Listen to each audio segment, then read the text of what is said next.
Hello everyone, welcome back to my channel that is Chemistatics. Today we'll discuss about the state functions and path function. अब ये concept क्या है state function, path function? ये भी easy है. Chapter चल रहा है हमारा chemical thermodynamics and their energies, इससे रिलेटेड ये पार्ट है. 11th standard as well as 12th standard दोनों में प्रेजेंट है. सीबीएसई बोर्ड में देखोगे तो 11th स्टैंडर्ड में, स्टेट बोर्ड में देखोगे तो 12th स्टैंडर्ड में ये चैप्टर प्रेजेंट है ना. ठीक है, तो फर्स्ट वन देखते हैं what is mean by here state function.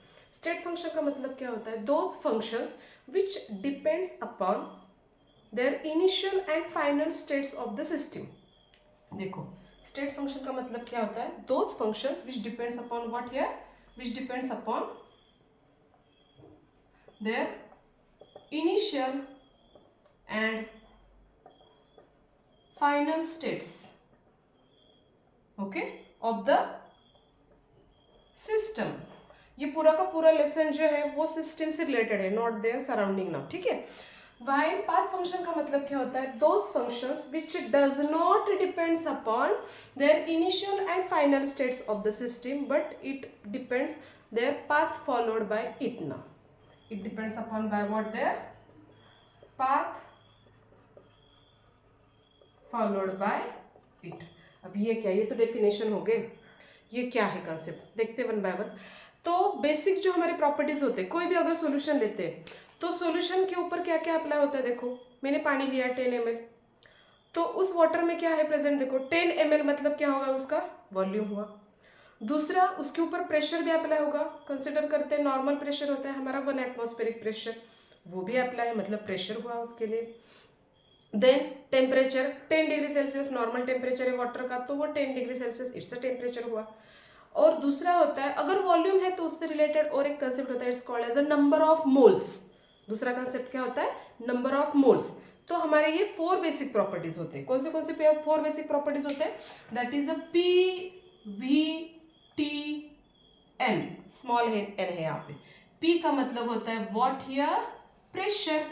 We का मतलब होता है वॉल्यूम. टी का मतलब होता है टेम्परेचर एंड एन का मतलब होता है यहाँ पे नंबर ऑफ मोल्स. इनका मतलब क्या होता है? Number of moles. ठीक है.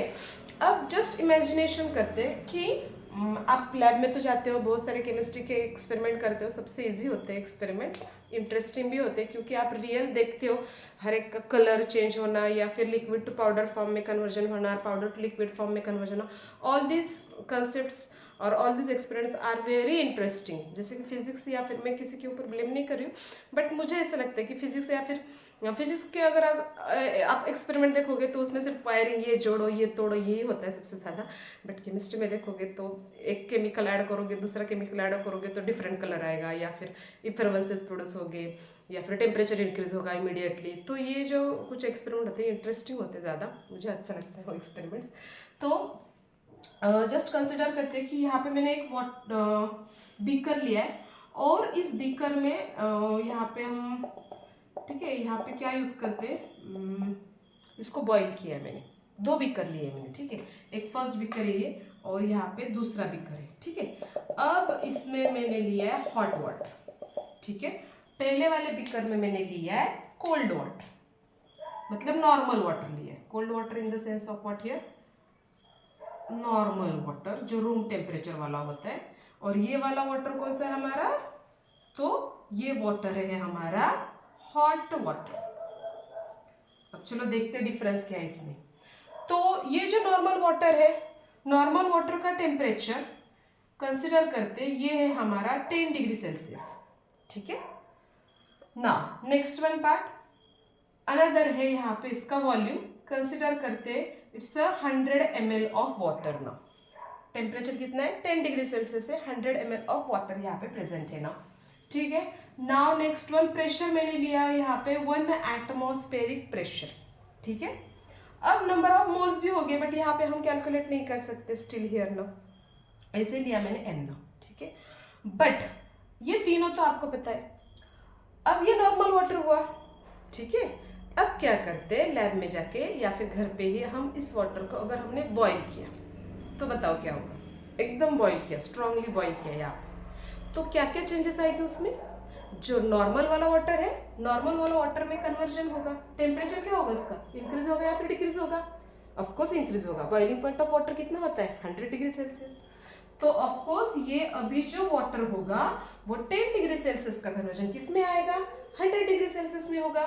इसके बाद क्योंकि ये टोटली ओपन कंटेनर है, मतलब क्या होगा ओपन कंटेनर है, इसका मतलब क्या होगा इसमें से कुछ वाटर जो होगा वो इवेपोरेट हो जाएगा।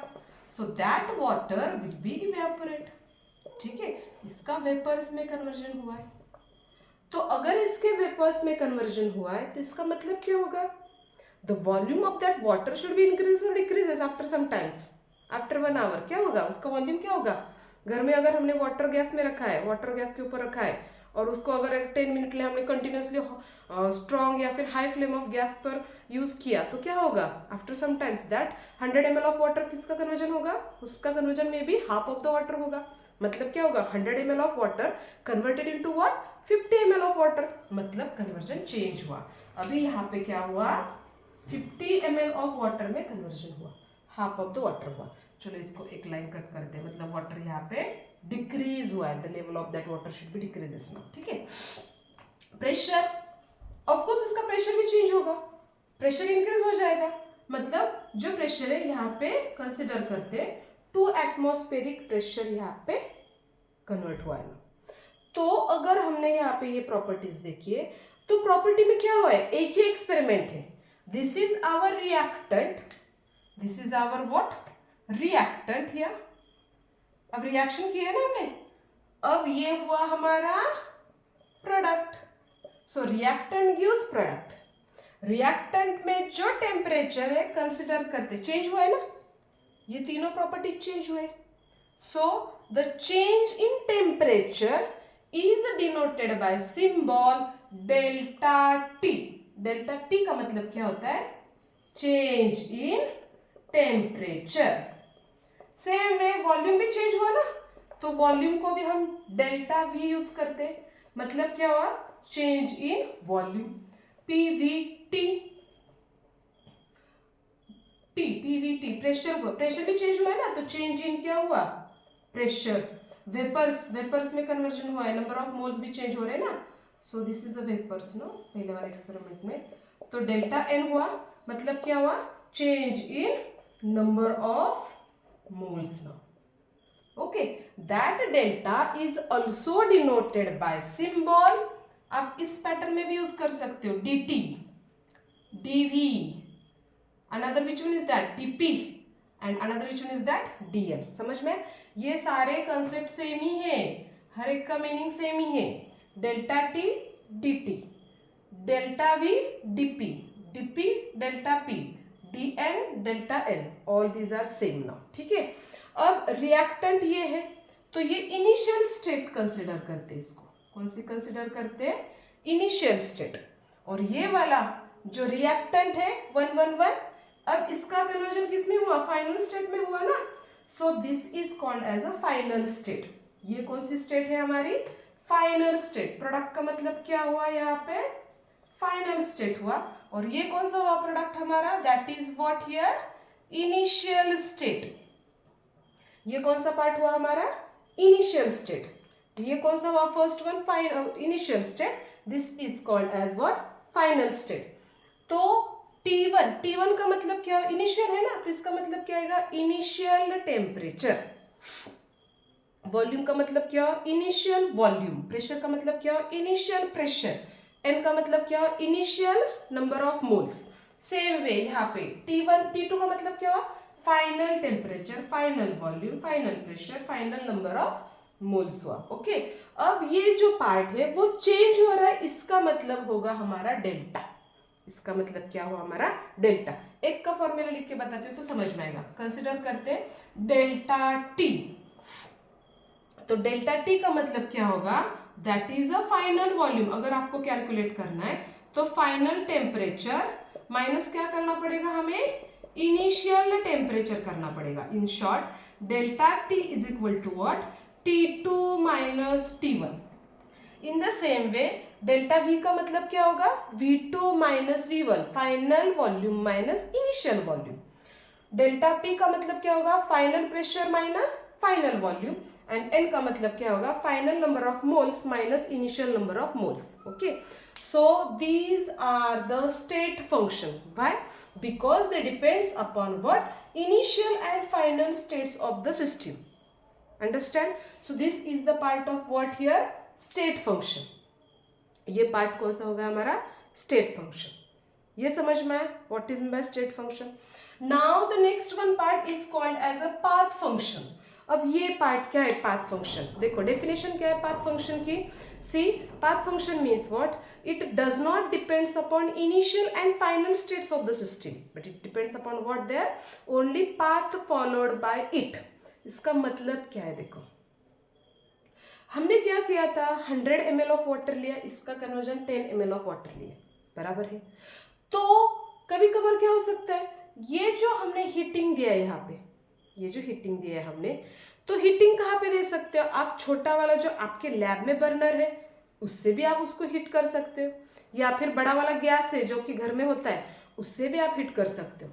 दोनों में डिफरेंस क्या है, जो बर्नर होता है उसकी जो अगर फ्लेम देखोगे एकदम स्मॉल होती है ना फ्लेम, तो उससे कितना हीट होगा, या फिर टाइम रिक्वायर फॉर हीटिंग कितना होगा. अगर फ्लेम के ऊपर मैंने उसको हीट किया तो टाइम रिक्वायर फॉर हीटिंग कितना आएगा, उसका कंसिडर करते हैं. इसको हाफ में कन्वर्जन करने के लिए 1 आवर लग गया, उसका हाफ में कन्वर्जन करने के लिए. ये समझ में आया अच्छे से पार्ट. उसका हाफ में कन्वर्जन करने के लिए कितना आवर लग गया, यहाँ पे 1 आवर लग गया. ठीक है, बर्नर पे अगर आप हीट कर रहे हो तो उसके लिए टाइम कितना लग गया, 1 आवर. ठीक है, और वही अगर आप डायरेक्टली गैस के ऊपर कर रहे हो हीट, तो विद इन 10 मिनट्स वो क्या हो जाएगा, इमीडिएटली 100 ml का कन्वर्जन कितना हो जाएगा, 50 ml में कन्वर्जन हो गया, बराबर है ना. तो ये वाला जो पार्ट है ये होता है उसका पाथ फंक्शन. पाथ फंक्शन का मतलब क्या है, दो यहाँ पे कंडीशन ली है, रिएक्टेंट टू प्रोडक्ट में कन्वर्जन करने के लिए मैंने दो कंडीशंस यूज किए, दो वे या फिर दो पाथ यूज किए. एक मैंने यूज किया बर्नर, दूसरा यूज किया मैंने gas. Okay, so this is the part of path function. Path function का मतलब क्या होता है, आप कितना टाइम लगा रहे हो उसको हीट करने के लिए, मतलब 10 मिनट्स लग रहा है टाइम, 40 मिनट्स लग रहा है टाइम, या फिर 50 मिनट्स लग रहा है. ये जो हुआ time that is the path function. समझ में, it is not a state function. Okay, so path function का मतलब क्या होता है, that is that does not depends upon initial and final states of the system but they depend upon what, path followed by it. इसके लिए best example, अगर आप running करते हो, मॉर्निंग वॉक करते हो, रनिंग करते हो मॉर्निंग में, तो आप रनिंग या फिर घर से लेके अगर आपको कॉलेज तक जाना है आपके, तो जाते समय आप 2 या फिर 3 रूट यूज कर सकते हो. अगर आपका कॉलेज आपके घर से 2 किलोमीटर है, आपके फ्रेंड के पास अगर बाइक हो तो आप घर से तो निकल रहे हो, तो आप चल के भी जा सकते हो 2 किलोमीटर, आप बाइक से भी जा सकते हो, मे बी अगर आपके पास बस हो वहाँ पे जाने के लिए तो बस से भी जा सकते हो. तो चल के जाना या फिर बाइक या फिर bus, all these are the path, बराबर है, all these are the path. Doesn't matter आपका मेन पॉइंट क्या है, इनिशियल टू फाइनल जाना है, बट कैसे जा रहे हो, कैसे वर्क कर रहे हो आप.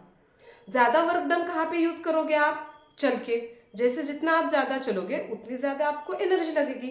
तो इन शॉर्ट वर्क जो वर्क हुआ ये स्टेट फंक्शन हुआ या फिर पाथ फंक्शन हुआ, that is which one is that, path function. क्यों, क्योंकि वर्क डन ज्यादा हो रहा है वहां पे अगर आप चल के जा रहे हो तो. So work is a path function, it is not state function. Remember this one part. इसके ऊपर normally MCQs type of question होता है, इसकी वजह से बोला मैंने. Okay, so understand what is mean by state function and what is mean by path function. I hope so आपको ये वीडियो अच्छा लगा होगा. अगर ये वीडियो आपको अच्छा लगा हो तो प्लीज़ मेरे चैनल को लाइक करो, शेयर करो एंड सब्सक्राइब करो. It's a totally free of cost. इसके लिए बिल्कुल भी आपको कुछ पैसे देने की ज़रूरत नहीं है. अच्छे अगर लग रहे हैं वीडियोस तो ऑल जो वीडियोस है वो, अगर आपने चैनल को सब्सक्राइब किया होगा तो ऑल वीडियोस भी आपको अच्छे से इजीली दिखाई देगा. Okay, so today will stop here now. Thank you.